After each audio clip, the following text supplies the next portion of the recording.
นะโมตัสสะภะคะวะโตอะระหะโตសម្មាសម្ពុទ្ធស្សៈ5នគរសុតាំង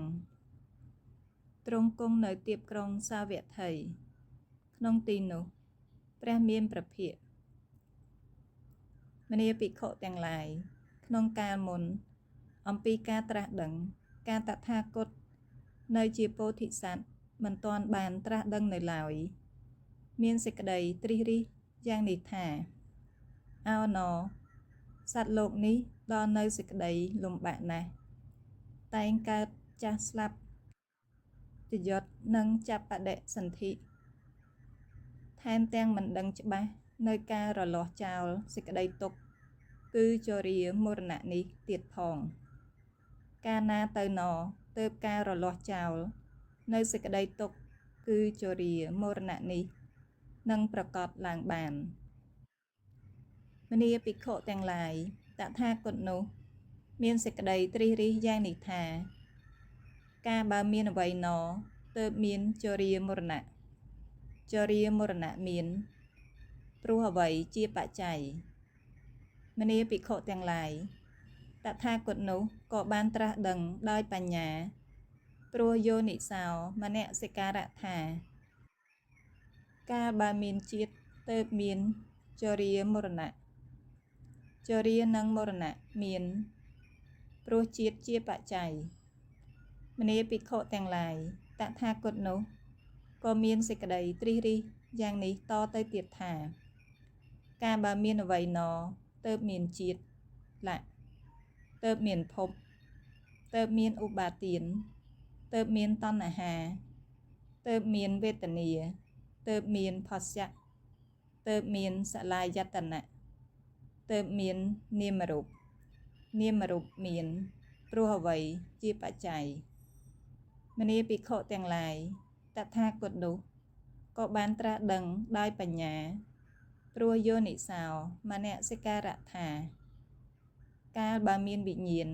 ទើបមាននាមរូបនាមរូបមានព្រោះវិញ្ញាណជាបច្ច័យមនាភិក្ខុទាំងឡាយតថាគតនោះមានសេចក្តីត្រិះរិះយ៉ាងនេះថាកាលបើមានអ្វីណទើបមានវិញ្ញាណវិញ្ញាណមានព្រោះអ្វីជាបច្ច័យមនាភិក្ខុទាំងឡាយតថាគតនោះក៏បានត្រាស់ដឹងដោយបញ្ញាព្រោះយោនិសោមនសិការៈថាកាលបើមាននាមរូបទើបមានវិញ្ញាណវិញ្ញាណមានព្រោះនាមរូបជាបច្ច័យមនាភិក្ខុទាំងឡាយតថាគតនោះមានសេចក្តីត្រិះរិះយ៉ាងនេះថាវិញ្ញាណនេះតែងត្រឡប់មកអំពីនាមរូបមិនមែនទៅកាន់ទីដតីទេសត្វលោកកើតក្តីចាស់ក្តីស្លាប់ក្តីជយត់ក្តីចាប់បដិសន្ធិក្តីដោយហេតុមានប្រមាណប៉ុណ្ណេះគឺថាព្រោះនាមរូបជាបច្ច័យទើបមានវិញ្ញាណព្រោះវិញ្ញាណជាបច្ច័យទើបមាននាមរូបព្រោះនាមរូបជាបច្ច័យទើបមានអាយតនៈ6ព្រោះអាយតនៈ6ជាបច្ច័យទើបមានផស្សៈលៈការកើតឡើងព្រមនៃកងទុក្ខទាំងអស់នោះតែងមានយ៉ាងនេះមនាភិក្ខុទាំងឡាយតថាគតមានចក្ខុកើតឡើងហើយមានញាណកើតឡើងហើយមានបញ្ញាកើតឡើងហើយមានវិជ្ជាកើតឡើងហើយមានពន្លឺកើតឡើងហើយក្នុងធម៌ទាំងឡាយដែលតថាគតមិនធ្លាប់បានស្ដាប់មកក្នុងកាលមុនថាហេតុជាទីកើតទុក្ខហេតុជាទីកើតទុក្ខមនាភិក្ខុទាំងឡាយតថាគតនោះមានសេចក្តីត្រិះរិះយ៉ាងនេះថាកាលបើមិនមានអ្វីណទើបមិនមានជរាមរណៈព្រោះតែអ្វីរលត់ទើបជរាមរណៈរលត់មនាភិក្ខុទាំងឡាយតថាគតនោះក៏បានត្រាស់ដឹងដោយបញ្ញាព្រោះយោនិសោមនសិការៈថា កាលបើមិនមានជាតិទើបមិនមានជរាមរណៈព្រោះតែជាតិរលត់ទើបជរាមរណៈរលត់មនាភិក្ខុទាំងឡាយតថាគតនោះមានសេចក្តីត្រិះរិះយ៉ាងនេះថាកាលបើមិនមានអ្វីណទើបមិនមានជាតិលៈទើបមិនមានភពមិនមានឧបាទានមិនមានតណ្ហាមិនមានវេទនាមិនមានផស្សៈមិនមានអាយតនៈ6មិនមាននាមរូប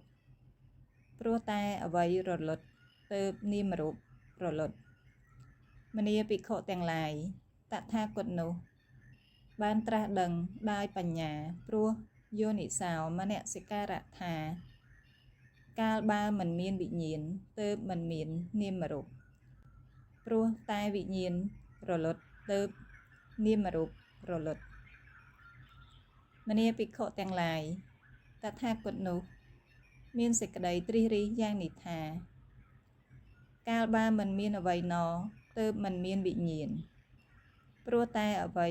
រលត់ទើបវិញ្ញាណរលត់មនាភិក្ខុទាំងឡាយតថាគតនោះបានត្រាស់ដឹងដោយបញ្ញាព្រោះយោនិសោមនសិការៈថាកាលបើមិនមាននាមរូបទើបមិនមានវិញ្ញាណព្រោះតែនាមរូបរលត់ទើបវិញ្ញាណរលត់មនាភិក្ខុទាំងឡាយតថាគតនោះមានសេចក្តីត្រិះរិះយ៉ាងនេះថាផ្លូវប្រព្រឹត្តទៅដើម្បីការត្រាស់ដឹងនេះតថាគត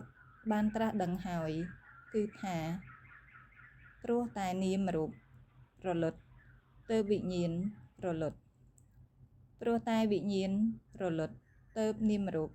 រលត់ព្រោះតែនាមរូបរលត់ទើបអាយតនៈ6រលត់ព្រោះតែអាយតនៈ6រលត់ទើបផស្សៈរលត់លៈការរលត់នៃកងទុកទាំងអស់នោះរមែងមានយ៉ាងនេះមនាភិក្ខុទាំងឡាយតថាគតមានចក្ខុកើតឡើងហើយមានញាណកើតឡើងហើយមានបញ្ញាកើតឡើងហើយមានវិជ្ជាកើតឡើងហើយមានពន្លឺកើតឡើងហើយក្នុងធម៌ទាំងឡាយដែលតថាគតមិនធ្លាប់បានស្ដាប់មកអំពីមុនថាហេតុជាគ្រឿងរលត់ហេតុជាគ្រឿងរលត់ដូច្នេះមនាភិក្ខុទាំងឡាយដូចជាបរោះកាលដើរចូលទៅក្នុងព្រៃតូចព្រៃធំ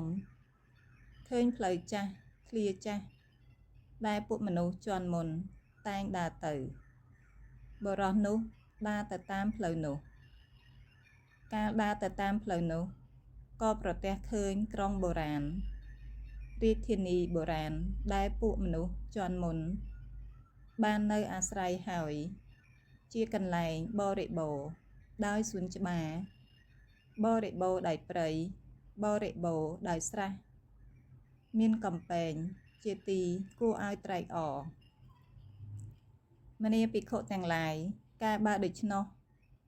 បរោះនោះក៏ក្រាបទូលដល់ព្រះរាជាឬរាជមហាមាត្រថាសូមទ្រង់មេត្តាប្រោសសូមទ្រង់ជ្រាបខ្ញុំព្រះអង្គត្រាច់ទៅក្នុងព្រៃតូចព្រៃធំបានឃើញផ្លូវចាស់ធ្លាចាស់ដែលពួកមនុស្សជាន់មុនធ្លាប់ដើរទៅរឿយខ្ញុំព្រះអង្គបានដើរតាមផ្លូវនោះកាលខ្ញុំព្រះអង្គដើរទៅតាមផ្លូវនោះបានឃើញក្រុងបុរាណរាជធានីបុរាណដែលមនុស្សទាំងឡាយជាន់ដើមធ្លាប់នៅអាស្រ័យជាកន្លែងបរិបូរដោយសួនច្បារបរិបូរដោយព្រៃបរិបូរដោយស្រះមានកំពែងជាទីគួរឲ្យត្រេកអរបបិទ្ធព្រះអង្គសូមព្រះអង្គទ្រង់កសាងទីក្រុងនោះឡើងមនាភិក្ខុទាំងឡាយលំដាប់នោះឯងព្រះរាជាឬរាជមហាមាត្រនោះក៏កសាងក្រុងនោះលុះសម័យតមកក្រុងនោះក៏ស្ដុកស្ដំសម្បូរ មានរបស់ជាប្រយោជន៍ដល់ជនច្រើនកកដោយមនុស្សជានគរមានសេចក្តីចម្រើនទូលំទូលាយមនាភិក្ខុទាំងឡាយដំណើរនេះក៏ដូចនោះដែរ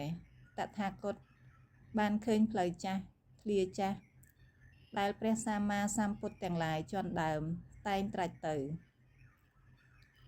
មនាភិក្ខុទាំងឡាយផ្លូវចាស់ធ្លាចាស់ដែលព្រះសម្មាសម្ពុទ្ធទាំងឡាយជាន់ដើមតែងត្រាច់ទៅនោះតើដូចម្ដេចផ្លូវប្រកបដោយអង្គ8ដល់ប្រសើរនេះឯងគឺសេចក្តីយល់ឃើញត្រូវមួយលក្ខការតម្កល់ចិត្តត្រូវមួយមនាភិក្ខុទាំងឡាយនេះឯងជាផ្លូវចាស់ធ្លាចាស់ដែលព្រះសម្មាសម្ពុទ្ធទាំងឡាយជាន់ដើមតែងត្រាច់ទៅតថាគតនោះបានដើរទៅតាមផ្លូវនោះកាលដើរទៅតាមផ្លូវនោះក៏បានដឹងច្បាស់នៅជរានិងមរណៈដឹងច្បាស់នៅហេតុជាទីកើតនៃជរានិងមរណៈដឹងច្បាស់នៅទីរលត់នៃជរានិងមរណៈដឹងច្បាស់នៅបដិបទាជាដំណើរទៅកាន់ទីរលត់នៃជរានិងមរណៈ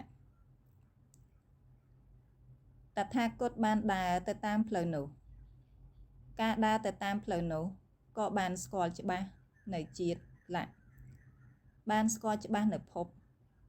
បានស្គាល់ច្បាស់នៅឧបាទានបានស្គាល់ច្បាស់នៅតណ្ហាបានស្គាល់ច្បាស់នៅវេទនាបានស្គាល់ច្បាស់នៅភស្យៈបានស្គាល់ច្បាស់នៅសលាយតនៈបានស្គាល់ច្បាស់នៅនាមរូបបានស្គាល់ច្បាស់នៅវិញ្ញាណតថាគតបានដើរទៅតាមផ្លូវនោះការដើរទៅតាមផ្លូវនោះក៏បានដឹងច្បាស់នៅសង្ខារទាំងឡាយបានដឹងច្បាស់នៅហេតុជាទីកើតនៃសង្ខារបានដឹងច្បាស់នៅទីរលត់នៃសង្ខារបានដឹងច្បាស់នៅបដិបទាជាដំណើរទៅកាន់ទីរលត់នៃសង្ខារលុះតថាគតបានដឹងច្បាស់នៅធម៌នោះហើយក៏បានប្រាប់ដល់ពួកភិក្ខុភិក្ខុនីឧបាសកឧបាសិកាមនាភិក្ខុទាំងឡាយព្រហ្មចរិយៈនោះឯងស្ដុកស្ដំសម្បូរទូលាយសម្រាប់ជនច្រើនគ្នាចេះដឹងជាព្រហ្មចរិយៈក្រាស់ក្រែដែលព្រះពុទ្ធទាំងឡាយប្រកាសដោយប្រពៃដល់ពួកទេវតានិងមនុស្សជាកំណត់ចប់សូត្រទី5